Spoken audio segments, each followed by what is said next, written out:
দুঃখিত, এখানে আমরা করতে চাইনি, আমরা করতে চেয়েছিলাম মহাজাতি সদনে। আমরা দুঃখিত আপনাদের কাছে। এখন আমাদের डेमोक्रेसीर अवस्था तौलनीते बांग्लार।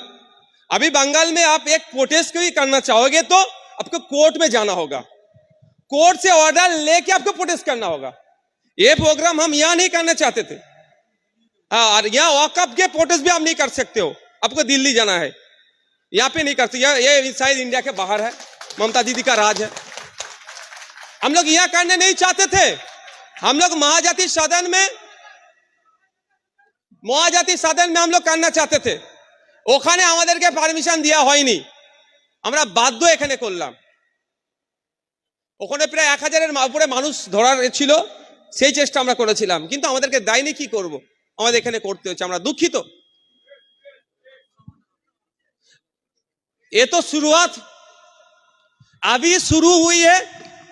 आने वाला दिन में अगर मैंने पहले बार बोला, जो 12 मतलब नेशनल लेवल का जो पार्टीज हैं, जो केरला, कर्नाटका, तमिलनाडु, पूरा इंडिया में जिसका होल्ड है, अगर वो पार्टीज हम जैसा छोटा मोटा पार्टी को लेके साथ में अगर चलने के लिए तैयार है, तो आने वाला दिन हम लोग ये मजमा यहाँ नहीं, ब्रिगेड के मैदान में हम लोग दिखाएंगे। लेकिन सबका सेल्फ रिस्पेक्ट है, उसको बरकरार रखना चाहिए।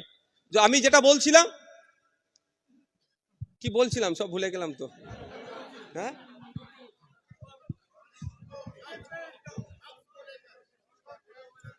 আমার কনসেন্ট্রেট তো ওইদিকে চলে যাচ্ছে। ল্যাপটপ না মেরে দেয় ভাই, বিপদ আমাদের হয়ে যাবে। হ্যাঁ,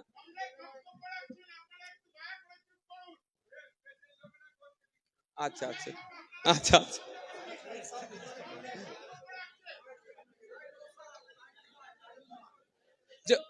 থ্যাংক ইউ। ওয়াকফ ট্রাইব্যুনালের নাকি যেটা ফাইনাল হবে সেটাই নাকি ওর ওপর আর কোনো যাওয়ার জায়গা নাই। এটা যেই দল আইনটা পাস করিয়েছে পার্লামেন্টে, তাদের ছোট মোটো নেতাকে দিয়ে পাড়ায় পাড়ায় বোঝানো হচ্ছে। কিন্তু সংবিধানের 226 সেখানে পরিষ্কার করে বলে দিচ্ছে, কোন ওয়াকফ ট্রাইব্যুনালের থেকে আপনি যদি মনে করেন আপনি ওই অর্ডারকে পছন্দ হচ্ছে না, হতেই পারে, তাহলে আপনি সেটাকে চ্যালেঞ্জ করে হাইকোর্ট যেতে পারেন, সেটাকে চ্যালেঞ্জ করে সুপ্রিম কোর্ট যেতে পারেন, এই প্রভিশন আছে। এর পরেও সোসাইটির মধ্যে একে অপরের মধ্যে দূরত্ব বাড়িয়ে ক্ষমতার মসনদে কেউ টিকে থাকার জন্য বা ক্ষমতায় আসার জন্য এই ধরনের মিথ্যাচার করে যাচ্ছে। এই মিথ্যাচার দূর করার দায়িত্ব প্রত্যেকটা দায়িত্বশীল জনগণের আমি বলে মনে করি। যারা এই বিষয়ে সচেতন নয় তাদেরকে সচেতন করার দায়িত্ব আমাদের মতো যারা রাজনৈতিক দল আছে তাদের, এবং আমাদের কাছ থেকে যারা জানছেন সেটাকে অবশ্যই ভেরিফাই করবেন। ভেরিফাই করে যদি মনে হয় সঠিক কথা বলছে, সেটা সমাজের বিভিন্ন স্তরে এই বার্তাটা পাঠান যে না, এই ওয়াকফ নিয়ে এই সমস্যাটাই নয়। অ্যাকচুয়াল কিন্তু এটা জমি মাফিয়াদের নজরে পড়েছে।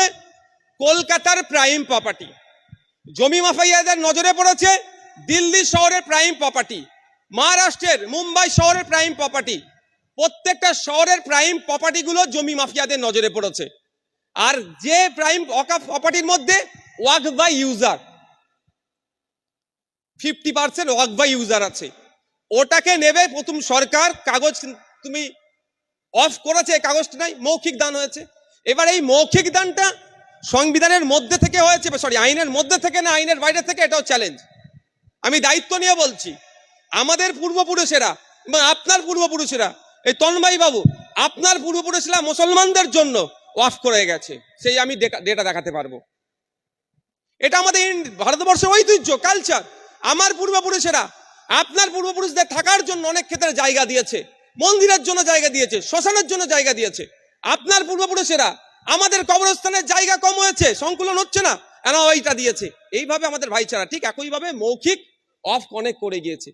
যে টোটাল ভারতবর্ষে 8 লক্ষ একর মতো ওয়াকফ প্রপার্টি আছে, তার 50% ওয়াকফ বাই ইউজার।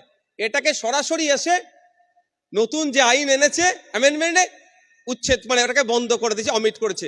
কিন্তু বলছে না যে 2025 থেকে অমিট হলো। 2025-এর পর থেকে যারা ওয়াকফ করবে ওয়াকফ বাই ইউজার কিন্তু আর বৈধ হবে না, আপনাকে রেজিস্টার্ড করতে হবে। 300 বছর, 400 বছর, 500 বছর এবং 1450 বছর আগে অফ হয়েছে, ইতিহাস বলছে। সেইগুলোও কিন্তু এখন এর মধ্যে ইনক্লুড করে অ্যাকচুয়াল নিতে চাইছে। নিয়ে কি হবে? কিছু পুঁজিপতিদের আমোদ প্রমোদের জায়গা স্টার হোটেল বানানোর জন্য করে দেওয়ার চেষ্টা হচ্ছে। আজকে ওয়াকাফের অবধি পড়েছে চোখ, কালকে খ্রিস্টানদের সম্পত্তির উপরে নজর পড়তে পারে, তারপরের দিনে শিখ ভাইদের গুরুদুয়ারা রিলিজিয়াস এন্ডোমেন্ট যেগুলো আছে তার উপরে নজর পড়তে পারে, পার্সি ভাইদের সম্পত্তির উপরে নজর পড়তে পারে। পরে তো সবার শেষে আসবে কি, এখানে যেহেতু সংখ্যাগরিষ্ঠ আমাদের হিন্দু ভাই, দেবত্ব সম্পত্তির উপরে। এরা জমি হাঙর, এদের নজরে এটা পড়েছে। তাই লড়াই আমাদের জমিকে বাঁচানোর লড়াই, যেমন প্রত্যেকটা মানুষের রাইটকে বাঁচানোর লড়াই।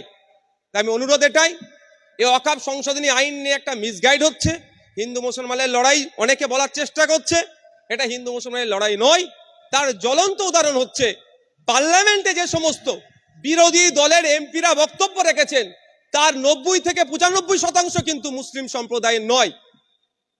এবং সুপ্রিম কোর্টে যে সমস্ত অ্যাডভোকেটসরা এই আইনকে যাতে সুপ্রিম কোর্টের মাধ্যমে রদ করা যায় যে আইনি লড়াই দিচ্ছে, তার মধ্যেও 90 থেকে 95% কিন্তু অ্যাডভোকেট আমার ওয়াহি মুসলিম ভাই। তার মধ্যে হিন্দু আছে, খ্রিস্টান আছে, দলিত আছে, আদিবাসী আছে, শিখ আছে, বিভিন্ন সম্প্রদায়ের আছে। ইভেন সুপ্রিম কোর্টে কেরলের একটা হিন্দু ধর্মীয় সংগঠন মামলা করেছে এই ওয়াকফ সংশোধনী আইনের বিরুদ্ধে। এটা আমাদের মাথায় সকলে রাখা দরকার, যেটা হিন্দু মুসলমানের লড়াই নয়, যেটা আমাদেরকে লড়াই লাগিয়ে দেওয়ার চেষ্টা হচ্ছে। আসা যাক, আমি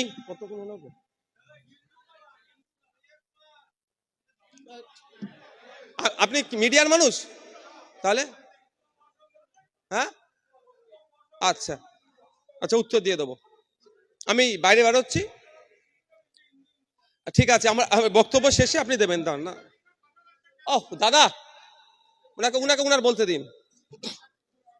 কোশ্চেন উত্তর পর্ব যখন থাকবে তখন থাকবে, এটা অবশ্যই অবশ্যই অবশ্যই 100 বার আপনি করতে পারেন।